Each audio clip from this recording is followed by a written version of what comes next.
Praise the Lord. கர்த்தர் நல்லவர். கர்த்தர் உங்களை ஆசீர்வதிப்பாராக. ரோமர் எழுதின புஸ்தகம் 8வது அதிகாரம் 28வது வசனத்துல இப்படியாக சொல்லப்படுகிறது.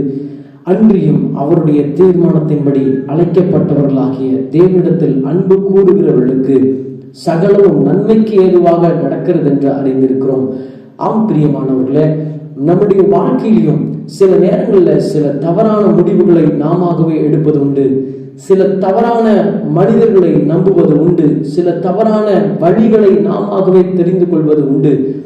ஆனாலும் தேவனிடத்தில் அன்பு கூறுகிற உங்களுடைய வாழ்க்கையில அவருடைய அனாதி தீர்மானத்தின்படி அழைக்கப்பட்டவர்களாகிய உங்களுடைய வாழ்க்கையில நீங்களாகவே சில காரியங்களை செய்ய நினைக்கும் பொழுதும் கர்த்தர் அந்த தீமையை நன்மையாக மாற்றுகிறதுக்கு தேவன் உண்மையுள்ளவராக இருக்கிறார்.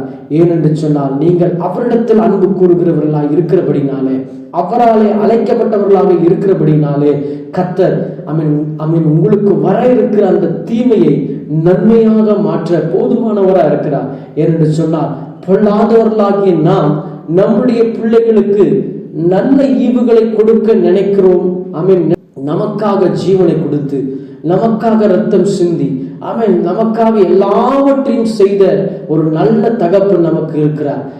நம்முடைய வாழ்க்கையில, தம்முடைய பிள்ளைகளுடைய வாழ்க்கையில ஸ்தோத்திரம், அவர் சில தவறான முடிவுகளை எடுக்கும் பொழுது அவரிடத்தில் நீங்கள் அன்புக்குறவர்களாக இருக்கும் பொழுது கர்த்தர் அந்த தீமையான காரியங்களை நன்மையாக மாற்றி எந்த மனுஷர்கள் உங்க வாழ்க்கையில வேண்டுமோ அவர்களை வைத்து ஸ்தோத்திரம், எந்த இடத்துல கொண்டு போய் ஆண்டவர்கள் வைக்கணும்னு நினைக்கிறாரோ அதே இடத்துல கொண்டு போய் வைத்து எல்லா தவறான முடிவுகளை மாற்றி, தவறான மனுஷர்களை தடுத்து, தவறான வழிகளை தடுத்து நேரான வழியிலே தேவன் விரும்புகிற ஸ்தானத்திலே, தேவன் விரும்புகிற இடத்துல உங்களை கொண்டு போய் வைக்கிறதுக்கு தேவன் உண்மையுள்ளவராக இருக்கிறார். ஏனென்று சொன்னால், நீங்கள் அவரிடத்தில் அன்பு கூறுகிறபடினால், நீங்கள் அவரால் அழைக்கப்பட்டவர்களாக இருக்கிறபடினால் சோர்ந்து போகாதீங்க.